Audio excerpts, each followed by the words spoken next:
अमोल मुजुमदारने महिला क्रिकेटचा world cup जिंकून देणारा टॉपचा प्रशिक्षक म्हणून आता त्याला सक्सेस मिळाले. हो. पण अमोल मुजुमदारने स्थानिक स्पर्धांमध्ये सर्वाधिक धावा करणारा तो खेळाडू आहे, पण त्याला एकही कॅप इंडियाची मिळाली नाही. म्हणजे एकही वनडे खेळू शकला नाही, टेस्ट खेळू शकला.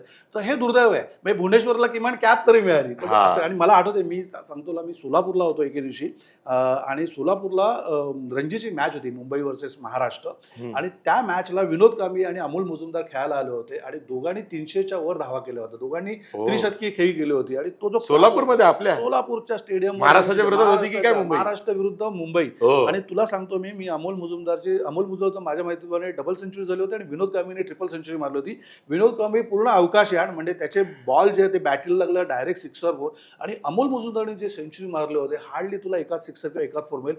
बॉल जो त्यांनी मारल्यावर जो जमिनीला टप्पा सगळे पडला carpet shot. जायचा ना, कार्पेट शॉट, तो जो त्याचा क्लास होता ना, त्या क्लासला जगात तोड नाही. म्हणजे त्याला आउट कसं करायचं हा समोरच्या बॉलरला पडलेला प्रश्न असतो. कारण आउट होणं तुम्ही काय एकदा बोल्ड होऊ शकता किंवा कॉट आउट होऊ शकता, एलबीडब्ल्यू आणि बोल्ड होण्याचा चान्सच नाही. कारण टेक्निक क्लास त्याचा एवढा वरचा दर्जाचा होता की अमोल मुजुमदार हे दहशत असायची समोरच्या बॉलरसाठी.